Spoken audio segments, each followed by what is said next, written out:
کہ جب 12 ربیع الاول آتا ہے تو ہم یوم میلاد کے طور پر یہ دن مناتے ہیں،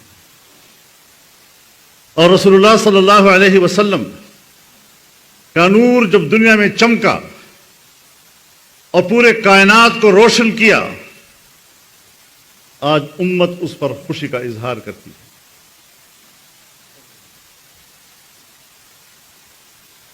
اس اعتبار سے تو رسول اللہ ہماری محبت کے مستحق ہیں، ان کے بغیر ہم جائیں گے کدھر؟ کہ میلاد پر تو ہم خوشی منائیں، ایک امتی ہونے کا اظہار کریں، لیکن سیرت کے حوالے سے جہاں آپ واجب الاتباع ہیں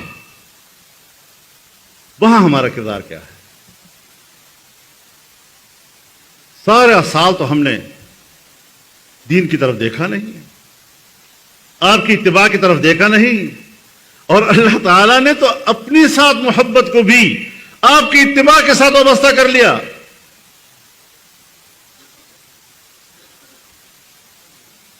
کہ اگر میرے ساتھ تمہیں محبت ہے تو پھر رسول اللہ صلی اللہ علیہ وسلم کی اتباع کرو۔ قل ان کنتم تحبون اللہ فاتبعونی یحببکم اللہ۔ اللہ کی محبت بھی اگر ہمیں نصیب ہوتی ہے تو وہ بھی اس شرط پر کہ رسول اللہ کی اطاعت کرو۔ تو آپ اندازہ لگائیں کہ من حیث القوم ہماری وہ کوتاہی کہ اگر ہم آپ کی اتباع نہیں کر رہے، قدم قدم پر نافرمانیاں کر رہے ہیں، اور پھر سوچتے ہیں کہ اللہ کی رحمت آئے گی۔ یہ بھی اللہ کی مہربانی ہے کہ ہماری روز روز کے گناہوں کی کثرت اور اللہ تعالیٰ کی طرف سے جس طرح گزارا ہوتا ہے، ہمارے بزرگ فرمایا کرتے تھے کہ ہم اللہ کے ساتھ گزارا نہیں کر رہے، وہ ہمارے ساتھ گزارا کر رہا ہے۔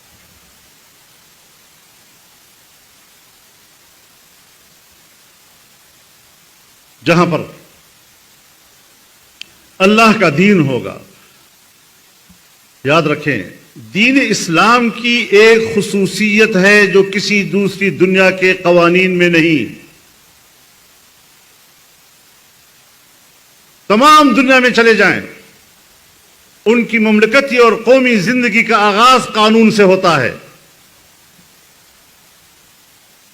کوئی تنازع کھڑا ہو جائے فوری طور پر جاؤ عدالت میں، قانون کا سہارا لو۔ لیکن دین اسلام جس کی ابتدا اور آغاز اخلاقیات سے ہوتا ہے، پہلا دائرہ اخلاق کا ہے، اخلاقی رویوں کے ساتھ ایک دوسرے سے نباہ کرو۔ الصلح خیر، صلح کر لو، کوئی بات نہیں، معاملات کو آپس میں طے کر لو۔ آپ نے کسی کو قرض دے دیا، مہینے کے بعد واپس کرنا ہے، اس نے مہینے کے بعد واپس نہیں کیا، آپ نے مطالبہ کیا، وہ کہتا ہے میرے پاس ادا کرنے کے لیے ابھی کچھ نہیں، تو اللہ فرماتے ہیں فنظرۃ الی میسرہ، مہلت دے دو، کوئی بات نہیں، جب تک اس سے آسانی آ جائے گی تب ادا کر دے گا۔ اخلاق سے شروع ہو۔ اب اگر وہ نہیں ادا کرتا، اس کے باوجود بھی نہیں ادا کرتا، تو قرض دینے والے کو کہتا ہے کہ معاف کر دو، چھوڑ دو۔ اب جب ایک مہلت نہیں دے رہا اور دوسرا ادا نہیں کر رہا، تو پھر اس کے بعد قانون کا دائرہ شروع ہو جاتا ہے، پھر عدالت پہ جانا پڑے گا، آپ کو ثابت کرنا پڑے گا کہ میرا حق ہے، اور ریاست وہ حق آپ کو لے کر دے گی۔ کیا ایسا نظام دنیا میں کہیں ہے؟ اور رسول اللہ صلی اللہ علیہ وسلم نے فرمایا کہ قیامت کے روز میزان اس کا بھاری ہوگا جس کے اخلاق حسنہ زیادہ ہوں گے۔ وہ دین جو اپنی انفرادی اور اجتماعی اور مملکتی اور معاشرتی اور معاشی زندگی کا آغاز ہی اخلاقیات سے کرتا ہو، اس سے بڑھ کر اس کا امتیاز اور کیا ہو سکتا ہے؟ اگر چہرہ بگاڑا ہے، ہم نے بگاڑا ہے۔ اپنی ذات پر بھی انسان غور کر لے، اپنے گھر پر بھی انسان خود غور کر لے، خود احتسابی کرے، پتہ چل جائے گا کہ قصور میری طرف سے ہے۔ کہ جب 12 ربیع الاول آتا ہے تو ہم یوم میلاد کے طور پر یہ دن مناتے ہیں. اور رسول اللہ صلی اللہ علیہ وسلم کا نور جب دنیا میں چمکا اور پورے کائنات کو روشن کیا، آج امت اس پر خوشی کا اظہار کرتی ہے.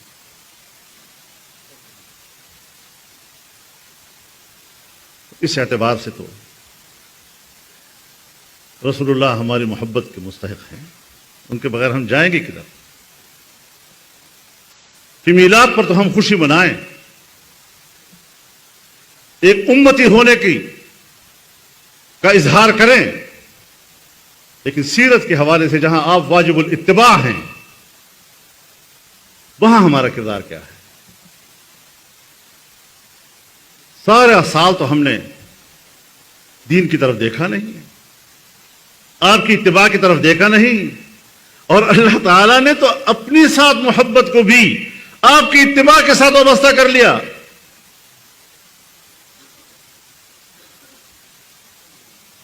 کہ اگر میرے ساتھ تمہیں محبت ہے تو پھر رسول اللہ صلی اللہ علیہ وسلم کی اتباع کرو. قل ان کنتم تحبون اللہ فاتبعونی یحببکم اللہ.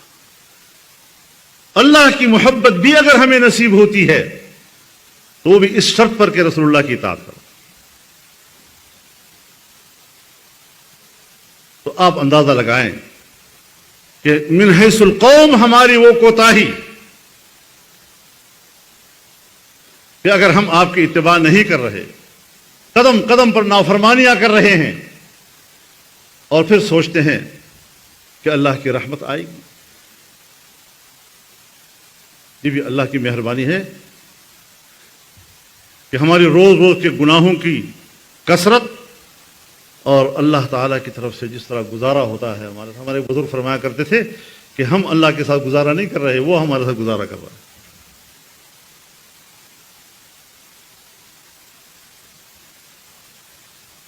جہاں پر اللہ کا دین ہوگا، یاد رکھیں دین اسلام کی ایک خصوصیت ہے جو کسی دوسری دنیا کے قوانین میں نہیں. تمام دنیا میں چلے جائیں، ان کی مملکتی اور قومی زندگی کا آغاز قانون سے ہوتا ہے.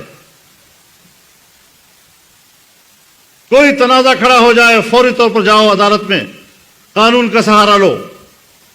لیکن دین اسلام جس کی ابتدا اور آغاز اخلاقیات سے ہوتا ہے، پہلا دائرہ اخلاق کا ہے. اخلاقی رویوں کے ساتھ ایک دوسرے سے نباہ کرو. الصلح خیر، صلح کر لو، کوئی بات نہیں، معاملات آپس میں طے کر لو. آپ نے کسی کو قرض دے دیا، مہینے کے بعد واپس کرنا ہے، اس نے مہینے کے بعد واپس نہیں کیا، آپ نے مطالبہ کیا، وہ کہتا ہے میرے پاس ادا کرنے کے لیے ابھی کچھ نہیں، تو اللہ فرماتے ہیں فنظرۃ الی میسرہ، مہلت دے دو، کوئی بات نہیں، جب تک اس میں آسانی آ جائے گی تب ادا کر دے گا. اخلاق سے شروع ہو.